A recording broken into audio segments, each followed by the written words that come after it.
Uyga qaytishda sal ko'ngli bir narsadan xijillashdi. Uyi yonidagi bekatda tushib qolgach, ortidan kuzatib kelgandek tuyulgan mashinaning ichidagi sharpaga xavotir bilan ko'z tashladi. Rulda indamay sigaret chekib turgan odamning notanishligini sezgach, juda vahimachi bo'lib qoldim shekilli deya o'yladi. Oydin o'qishiga darrov ko'nikib ketdi. Ayol professorlardan biri unga darrov tutingan ona bo'lib oldi. Erkak domlalar esa iltifotli, Oydinning san'at sohasiga begonaligini sezishsa ham astoydil maslahatlar bera boshlashdi. Hozirgi shou-biznesning talabi bu birinchi o'rinda tashqi qiyofa, qolganini esa bir amallasa bo'ladi. O'z ma'ruzasini o'qirkan, domlalar unga qarata albatta jilmayib, bu gapga Oydinni misol sifatida ko'rsatishardi. O'qishida quvnab yurgan qiz uyga qaytishida kunda bo'lmasa-da, kun ora o'sha izidan qolmaydigandek tuyulgan mashinani ko'zlari bilan ilg'arkan, yana vahimaga tusha boshladi. Oyi, sizda ham shunaqa bo'lganmi? Xuddiki kimdir sizni kuzatib yurgandek. Oygul opaning rangi duv etib oqarib ketdi. Nega buni so'rayapsan? Senda shunday bo'layaptimi? Oydin ha deb bosh silkidi. Onaizor juda besaramjon bo'lib qoldi. Qizini qanday ehtiyot qilishni bilmaydi. O'qishga kirganingdan aslida xursandman. Lekin qiz saqlaguncha tuz saqla deyishgan eskilar. Turmushga berganimda bir umr himoya qila oladigan kimgadir uzatib topshirganimda ko'nglim butkul xotirjam bo'lardi, qizim. Oydin onasining tizzasiga bosh qo'yib yotdi. Ayni damda yana qizda o'tmish bilan bog'liq juda ko'plab savollar tug'ilayotgan, lekin bu savollarni onasiga bergudek bo'lsa, Oygul opa baribir hammasini javobsiz qoldirishi mumkinligi haqida o'yladi. Dadam kim? Nega birorta suratlari yo'q? Nega sizning ham xuddi menikiday aka-opalaringiz yo'q? Nega ota-onangiz haqida hech qanday xotiralaringiz ham yo'q? Faqat bittagina daftar yoki kitobni aytmaganda. Nega sizda aytsa bo'ladigan o'tmish yo'q, oyi? Bular Oydinni muntazam qiynaydigan savollarning yarmisi edi. Tushlikda ovqat olib, endigina bu stolga borib o'tirgan edi. Yoniga o'sha kungi xushxabarchi yigit kelib, jilmayib o'tirsam bo'ladimi deya o'tirishga ruxsat so'radi. Oydin rozi bo'lgach, yigit ovqatlanish asnosida qiz bilan ozgina suhbatlashdi. Tanishib olishdi. Yigitning ismi Akmal ekan. Institutdagi yosh domlalarning biri bo'lgan Akmalning xushchaqchaq, samimiy va ajoyib suhbatdoshligi qizga juda yoqdi.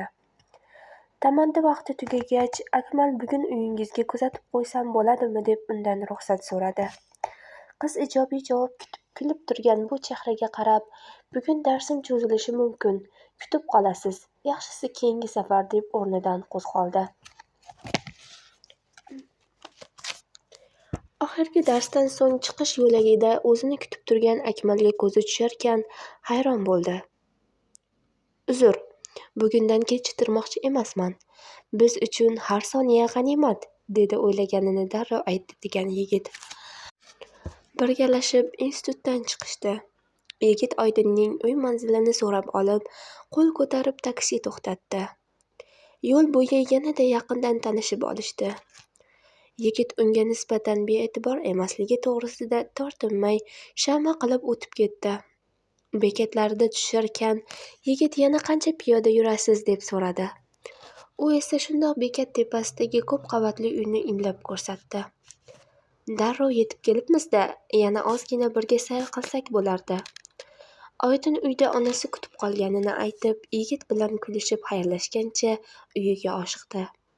Qizning qorasi ko'rguncha ortidan kuzatib turgan Akmal o'ziga qaytish uchun taksi to'xtatarkan, hozirgina izlaridan kuzatib kelgan mashina yana qayrilib ortga qaytganini sezmay ham qoldi. Oydin ertalab juda shoshildi.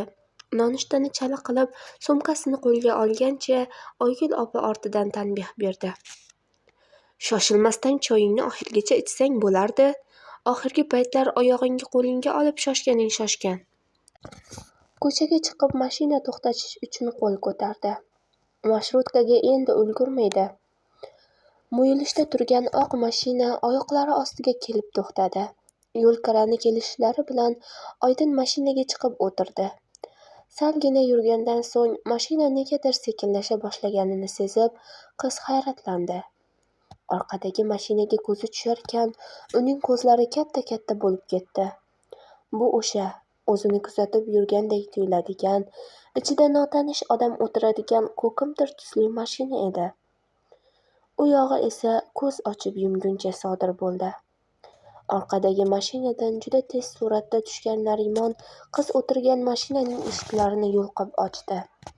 U o'tirishi bilan mashinaning eshiklari shiq etib qulflanib, Narimon aytgan yo'nalish bo'yicha shitob bilan yurib ketdi.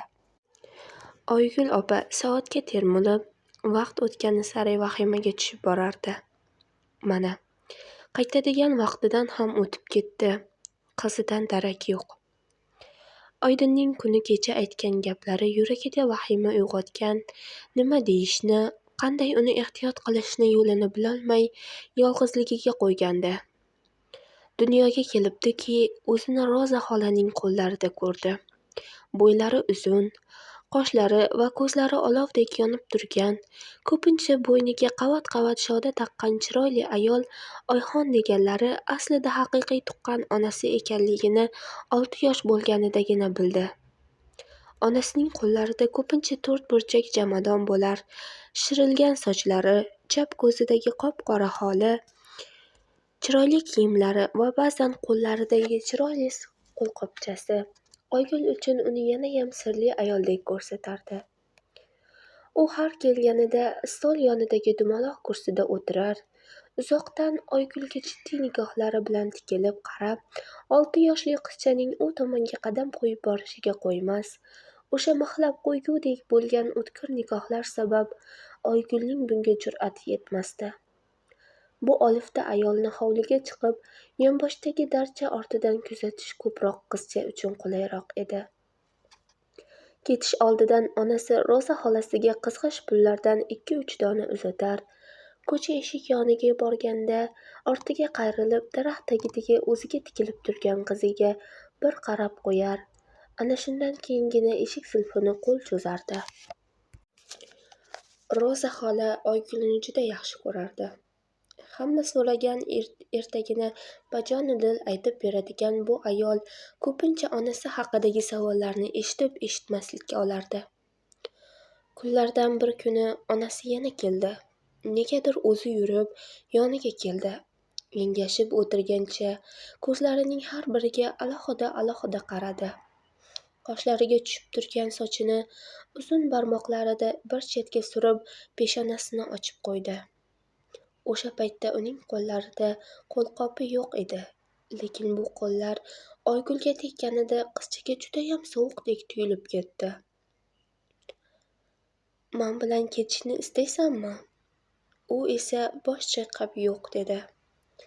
Onasining katta ko'zlarida bir muddat yosh hayrat aks etdi.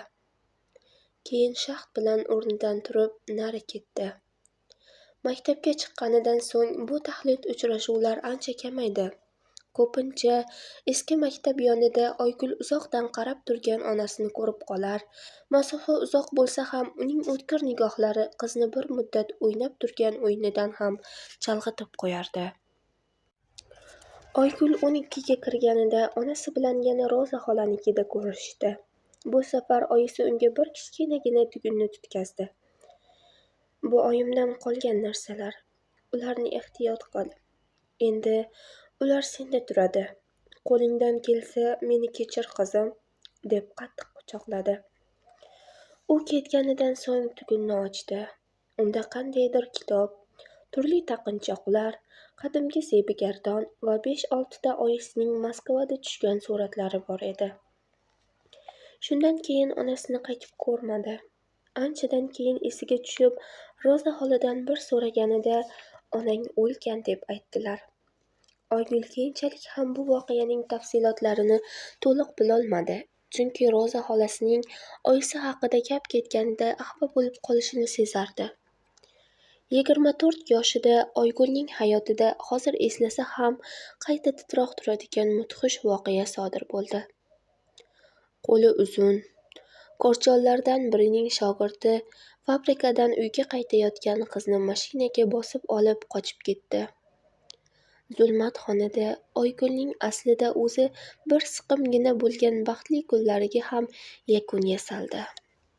Keyinchalik o'sha zulmatxonadan bir amallab qochib chiqqanida dala yo'lida uchragan yo'lovchi "Baxting bor ekan, omon chiqibsan" deb unga taskin berdi. Lekin bunday bitmaydigan yara bilan to abad yashashlikni sirayam baxti borlik deb bo'lmasdi. Eng yomoni, u homilador edi. Qizi Oydin tug'ilganida bolasining yuziga qaramasdan uzoq yotdi. Qarasa, yana yomon xotiralar boshidan do'l kabi yog'iladigandek edi.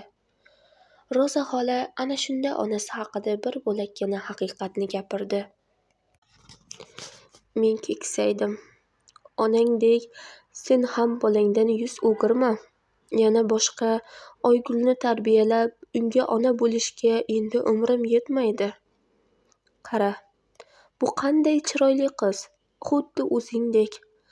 Zulmat qo'ynini yorib turgan bir parcha oyga o'xshaydi. Unda yomonlardan qolgan birorta ham dog' yo'q. Qaragin. Kechagidek esida. Roza xola chala-chulpa yo'rgaklangan chaqaloqni uning yoniga yotqizib, o'zi ham yelkalarini silab ancha o'tirgandi. Keyinchalik boshqa joyga ko'chishdi. Roza xolani o'zining bir kaftgina bo'lgan, o'zining shirin xotiralari bilan chambarchas bog'liq hovlichasini sotib, undan ham kichikroq uyga ko'chishgani sirayam malollantirmadi. Keraksiz gap-so'zlardan u qizni shu tariqa saqlab qoldi. Xola boshga ne kelganda ham tugundagi taqinchoqlarni bittasiniyam sottirmadi. Menga onang bergan pullar yetarli, dedi. Afsuski, qizi Oydin 2 yoshga kirgan paytda Roza xola ham olamdan o'tdi. Shu zayil bir o'zi bu katta hayot ummonidan kapalak qanotiday mo'rt yelkasi bilan suzishda davom etdi. Nusratilla ismli zavod boshlig'ining 2-chi ayoli bo'lguniga qadar yo'lini kimlar bilan kesib chiqmadi. O'tgan har kunida yolg'iz ayol bo'lishlikning zildek mashaqqatini har soniya his etib yashar. Baxtga qarshi Nusratilla akani ham 90-yillar yarmida o'z dushmanlari boshiga yetdi. Uzoq muddatga qamalib ketgan erining birinchi oilasi bilan musodaralarga tushmay qolgan do'kon tufayli Oygul ham ancha sammanga bordi. Endi tikilgan ko'zi shu birgina qizi, yaxshiyam o'shanda Roza xola unga to'g'ri yo'l ko'rsatgan ekan. Qaytib farzand ham ko'rolmadi.